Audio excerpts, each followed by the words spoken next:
తెలంగాణలో ఉన్నటువంటి సుమారుగా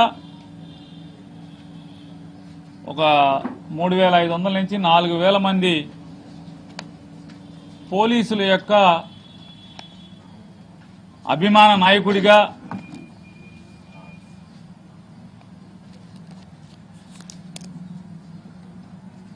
వాళ్ళందరికీ న్యాయం జరగాలి, వాళ్ళ హక్కుల కోసం నిరంతరం పోరాటం చేసేటువంటి పెద్దలు జైపాల్ గారు నిన్న అంటే ఆయనకి నా జీవితం అంతా తెలుసు కాబట్టి నా గురించి, నా వ్యక్తిత్వం గురించి, నా కొడుకు పేర్ని కృష్ణమూర్తి వ్యక్తిత్వం గురించి చక్కగా 3 పేజీలు కవి హృదయమా కవులు హృదయాల శుభ్రంగా ఆయన రాసుకుని బాగా తర్ఫీదు పొంది మాట్లాడారు. తప్పకుండా జైపాల్ గారు, మీరు ఈ సమాజంలో ఎక్కడ పోలీసు హక్కుల భంగానికి ఇబ్బంది కలిగినా లేదా పోలీసుల మీద ఎవరైనా పల్లెత్తు మాట చిన్న మాట్లాడినా మీరు అధ్యక్షుడు అయిన దగ్గర నుంచి కూడా మీరు చేస్తున్నటువంటి అనేక పోరాటాలని మచిలీపట్నం వాసులుగా మేమెంతో చూసున్నాం. మీరు చేసిన ప్రతి పోరాటం కూడా బందరు ప్రజలకి, నాకు కూడా ఇప్పటికీ ఎన్నో జ్ఞాపకాలు ఉన్నాయి. బాగా మంచి పోరాటాలు చేశారు మీరు. నాకు కూడా అందుకే చాలా అభిమానం మీరంటే. ఎందుకంటే ఒక పోలీసులకి నాయకుడిగా మీరు చేసేటువంటి, మీరు పోషిస్తున్నటువంటి పాత్ర, మీరు చేస్తున్నటువంటి పోరాటాలు, మీరు హక్కుల కోసం చేసేటువంటి కార్యక్రమాలు చాలా గొప్పగా ఉంటాయి, వీరోచితంగా ఉంటాయి. దానిలో భాగంగా నిన్న తమరు మాట్లాడారు. మీ మాటలు ఏమన్నారంటే, నాకు బుద్ధి చెప్తూ పోలీసుల విధులపై బురద చెల్లే వ్యాఖ్యలు సరైనవి కావు అని చెప్పి ఆయన ఖండించారు.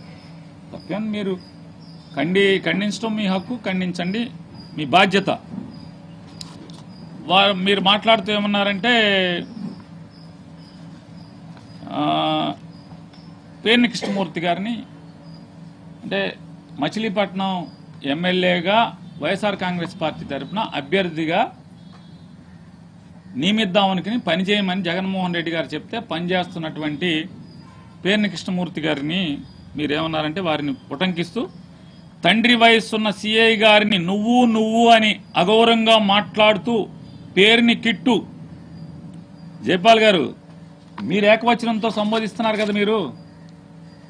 మీరు అద్భుతమైనటువంటి నడవడికి గలవాళ్ళు, మీకు సభ్యత, సంప్రదాయాలు, విలువలు అరికాలి గోరు దగ్గర నుంచి వెంట్రుక వరకు ఉన్నటువంటి మీరు ఏకవచనంతో ఒక వైఎస్ఆర్ కాంగ్రెస్ పార్టీకి ఎమ్మెల్యేగా మొన్న పోటీ చేశాడు. కానీ సంఘంలో బాధ్యతాయుతమైనటువంటి ఒక రాజకీయ పార్టీకి ఉన్నారు. మీరు ఏకవచనంతో మీరు మాట్లాడేయచ్చు. మీకు వయసు ఉందా? ఓకే, మీది నాది ఒకే వయసు కదా, మాట్లాడతారు.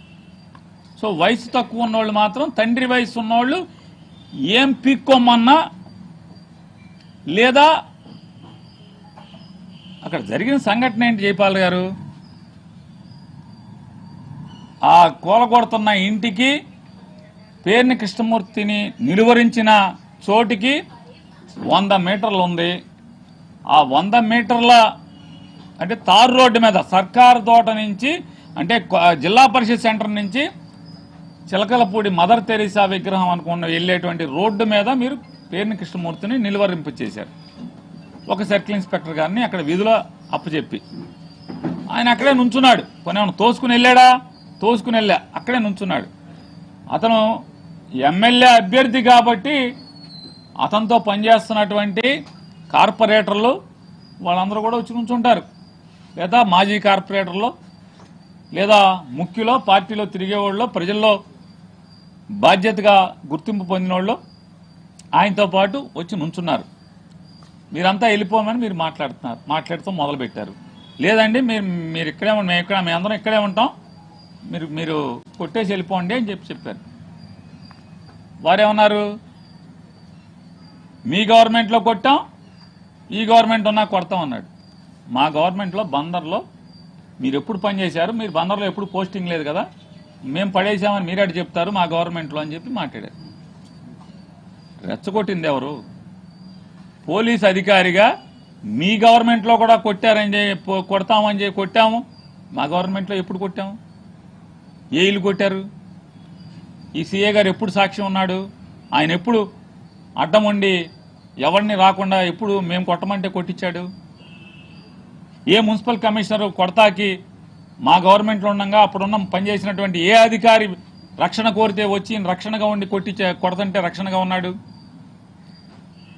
లేరు కదా. అదే మాట అన్నాడు. అంటే ఆయన ఏం మాట్లాడతాడంటే, ఆయన కొడుకు వయసు కాబట్టి నువ్వు అనేయచ్చు. ఎస్పీ గారు నాకన్నా చిన్నోడు, నువ్వంటే చెల్లుతుందా? డీజీపీ గారు నేను ఇంచుమించుగా 2-3 ఏళ్ళు అటు ఇటుగా సమావేశకులు ఉంటాం, డీజీపీ నువ్వు అంటే అవుతుందా? లేదా బందర్లో ఉన్నటువంటి అడిషనల్ ఎస్పీ గారు, డీజీపీ గారు లేదా సమవయస్కులుగా ఉంటారనుకోండి, నువ్వంటే అవుతుందా? లేదా బందర్లో ఉన్న అడిషనల్ ఎస్పీలు డిఐజీ గారి కంటే పెద్దోళ్ళు, ఆయన్ని చిన్నోడు కాబట్టి నువ్వు అని అనగలరా? అశోక్ గారిని అనగలరా? ఎస్పీ గారిని అనగలరా? ఎస్పీ గారు చిన్నోడే కదా. ఇక్కడ పనిచేస్తున్నటువంటి చాలామంది సిఐల కన్నా అడిషనల్ ఎస్పీల కన్నా చిన్నోళ్లే కదా. నువ్వు అంటే అవుతుందా? అవదు కదా. గౌరవం అనేది మరీ ప్రత్యేకించి లా అండ్ ఆర్డర్లో ఉన్నప్పుడు మనం జాగ్రత్తగానే ఉండాలి. జైపాల్ గారు స్టార్ట్ చేసింది ఎవరు? గిల్లింది ఎవరు?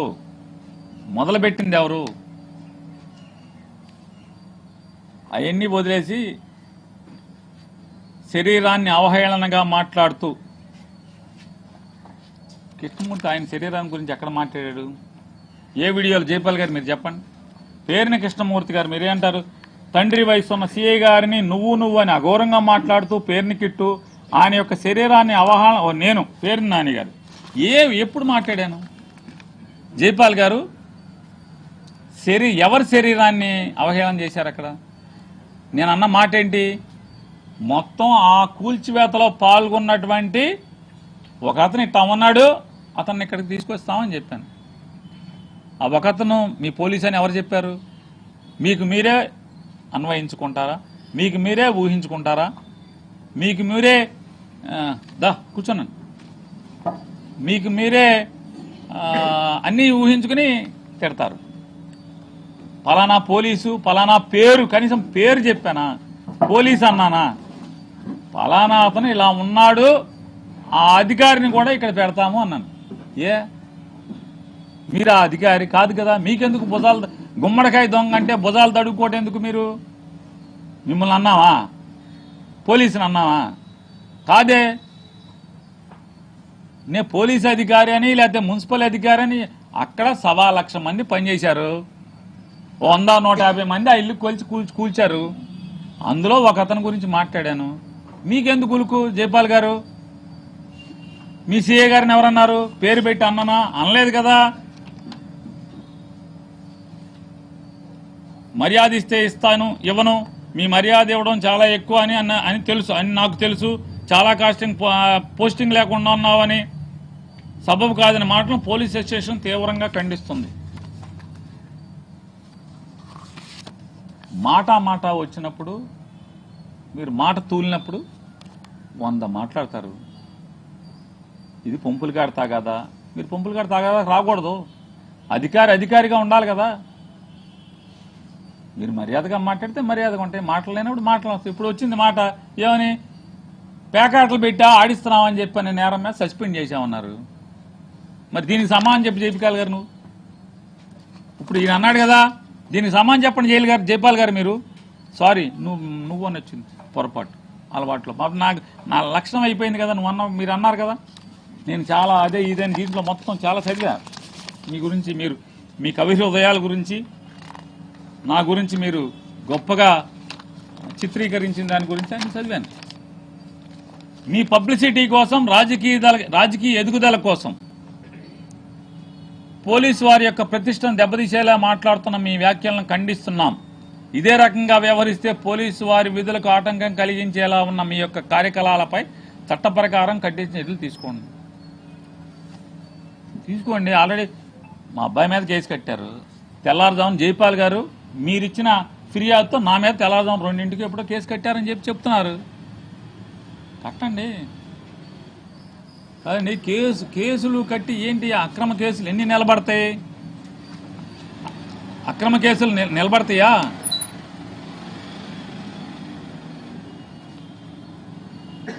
పబ్లిసిటీ ఎవరిది? పబ్లిసిటీ కాదు సార్, ఎవరిది? జైపాల్ గారు పబ్లిసిటీ ఎవరిది? పబ్లిసిటీ అంటున్నా.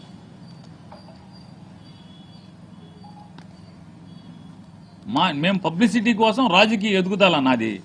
ఇంకేం ఎదగండి బాబు. జైపాల్ గారు, నేను ఇంకేం ఎదగను. ముఖ్యమంత్రిగా ఇంకెక్కడ అవుతాను? అవదు కదా, మాకు ముఖ్యమంత్రి జగనే.